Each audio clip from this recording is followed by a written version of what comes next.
un artículo muy interesante de Violeta Vázquez Rojas, no sé si lo leíste, lo titula Unos tipos extraños llamados intelectuales que publican en el chamuco.com.mx, y no sé si te pueda compartir un poco para que me des tu opinión, porque esto es interesantísimo y me emociona que la audiencia, que en algún momento le dijeron a la audiencia que los intelectuales estaban en otro nivel, los académicos estaban en otro nivel, que tú lo pongas en estos términos tan, pues, para todos, te propulsa a años luz de los Dresser, de los Aguayo, con mucho respeto lo digo, profe, y quiero leer esto que leí ayer de Violeta Vázquez Rojas, que me pareció muy interesante. Unos tipos extraños llamados intelectuales. Ya es un lugar común en la narrativa opositora que este gobierno se ha ganado la aversión de los intelectuales. Concedamos, para ponernos de acuerdo, que son intelectuales aquellas personas que no solo se dedican a labores académicas o artísticas, sino que además tienen alguna influencia en la opinión pública, conducen, por así decirlo, esa opinión y explican la realidad política desde sus áreas de especialidad o simplemente desde un escepticismo informado. Los intelectuales son, o deberían ser, gente que entiende y ayuda a los demás a entender el mundo, y cuando es posible incluso a cambiarlo.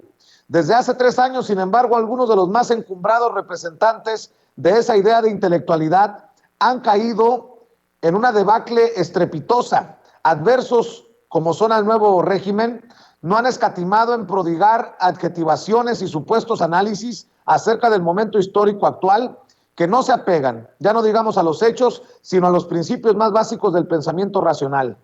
Ejemplos abundan, pero me voy a ceñir a uno de sus más escandalosos desfiguros: la identificación que algunos de ellos hacen entre la Cuarta Transformación y los regímenes fascistas, o ya en el colmo del despropósito, entre Andrés Manuel López Obrador y Hitler.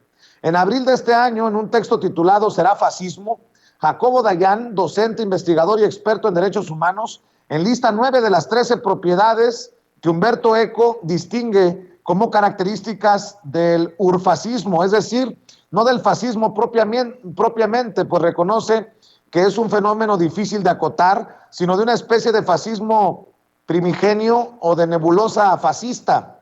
Con la lista de Eco en mano, pues, Dayan se lanza a palomear lo que, según él, son las características urfascistas que identifican al régimen actual, sin más argumentos que sus propios prejuicios, un léxico pobre y una sintaxis elemental, apelación a una clase social frustrada, rechazo a las ideas modernas, etcétera. Estoy segura de que Dayan no podría dar un solo ejemplo claro y razonado de por qué considera que la sintaxis empleada por Andrés Manuel López Obrador es elemental. Tampoco tiene una buena razón para sustentar que el nuevo régimen rechaza las ideas modernas, así que lo justifica con una supuesta negativa a las energías limpias. El texto es de tal pobreza argumental que el propio autor no se atreve a encabezarlo con un enunciado declarativo y le deja como título una interrogación que, más que plantear una pregunta auténtica, intenta sembrar una asociación forzada con el disimulo timorato de la duda. Más o menos por las mismas fechas, el politólogo y profesor Mauricio Merino publicó en el Universal otro texto de nombre titubeante. ¿Cómo se llama esto?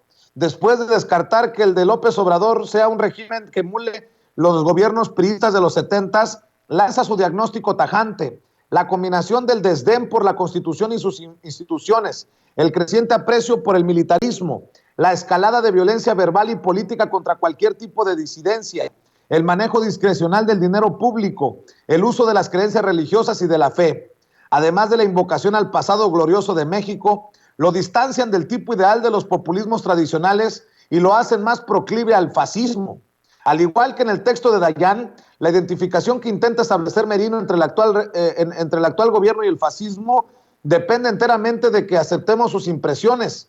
Esas características, la invocación del pasado glorioso, manejo discrecional del dinero público, podrían describir a cualquier gobierno con el que no se esté de acuerdo. No son, pues, enunciados falsables cuya verdad dependa de hechos, sino que expresan meras opiniones.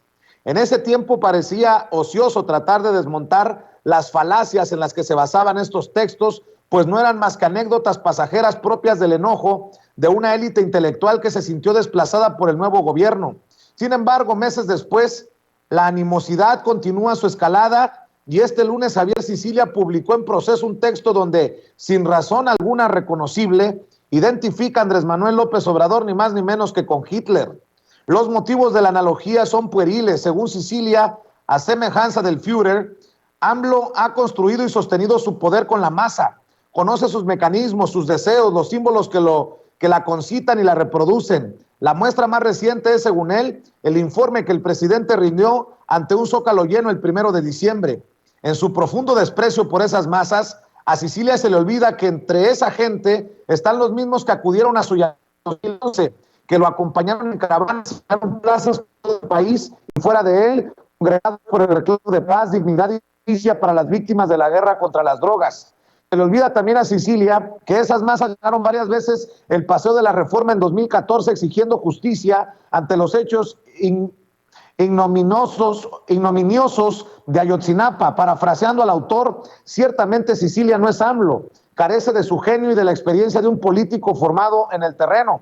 Pero esa masa que hoy en el Zócalo no es otra que la gente que vivió los mismos agravios que él en sexenios anteriores. A Sicilia le convendría recordar, por su propio bien, que el hecho de llenar una plaza no identifica a nadie con Hitler. El texto de Sicilia no es solamente el cumplimiento de la risible ley de Godwin, esa que dice que mientras más se alarga una discusión en Internet, mayor la probabilidad de que alguien invoque a los nazis.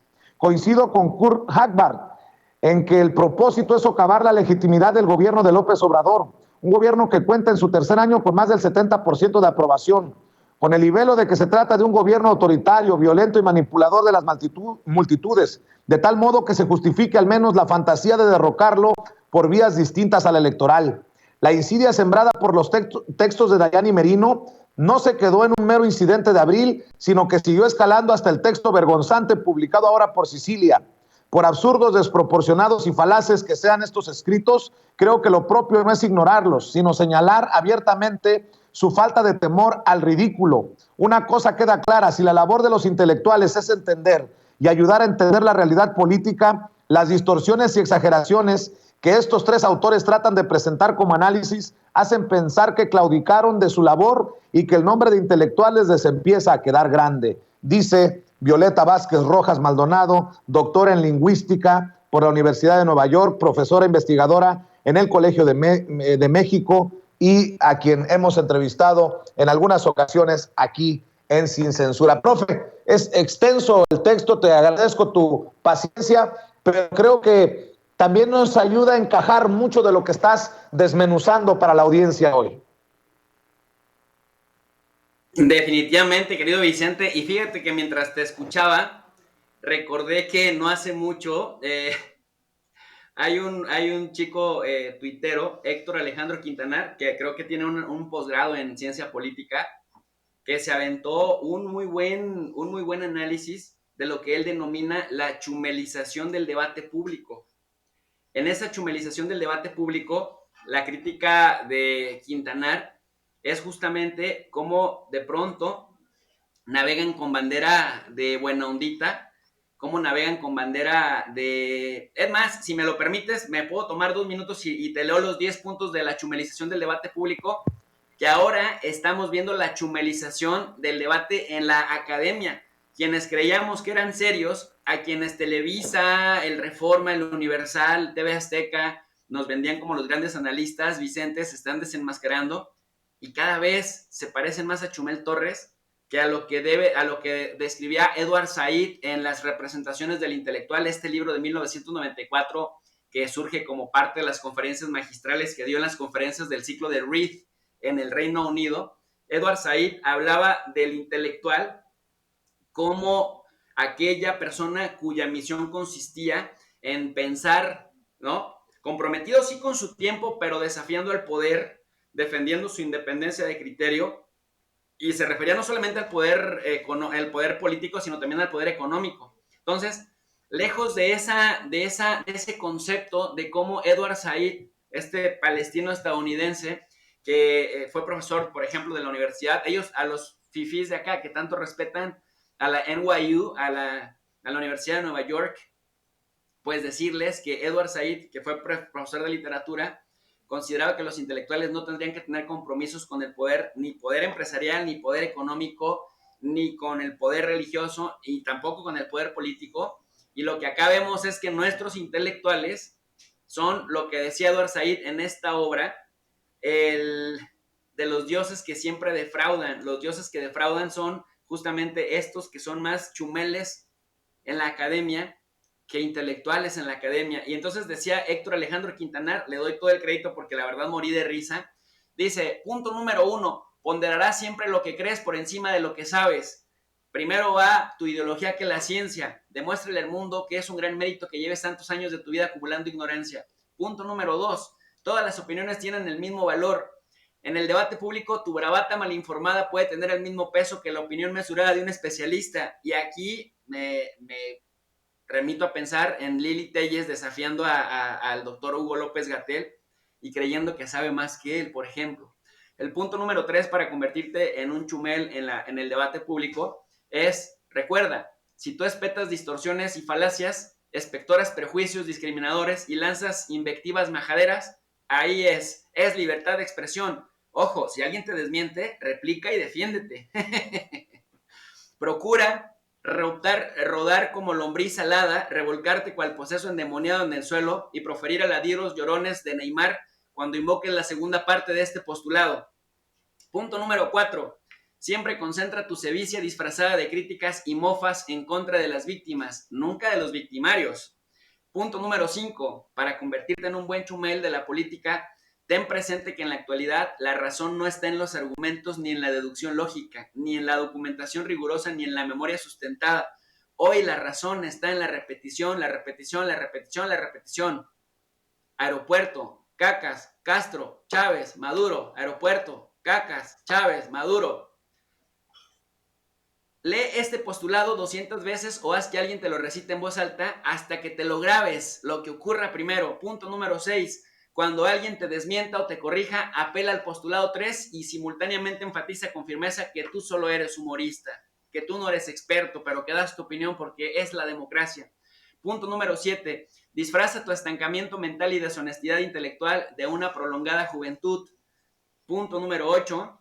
Así como una peluca verde y maquillaje de payaso conforman una patente de corso para actuar como un mamarracho misógino con toda impunidad, tú puedes escudar tu necrosis ideológica y tus excrescencias discriminadoras y revictimizantes en que son humor negro, paps.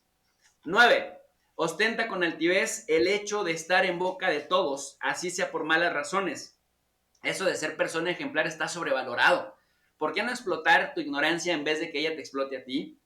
En esta vida es preferible ser detestable antes de ser invisible, rey. Punto número 10. En resumen, se trata de no avergonzarte de tu ignorancia, sino estar orgulloso de ella. Suple las ideas por granizos anti-ilustrados y llama rebeldía a tu contracultura reaccionaria. La permanente huelga neuronal que padeces no debe ser límite para triunfar en la vida. Listo. Si sigues estos 10 pasos, habrás entrado en la dinámica de la chumelización del debate público, Vicente. Y esto lo vemos cada vez Pues más en la academia, desafortunadamente. creo que a algunos les queda en el mundo académico y en el mundo intelectual, mi querido profe, como bien lo dices. Está cabrón, está cabrón, pero creo que es importante no callar y no nos callaremos. Es más, déjame cerrar esta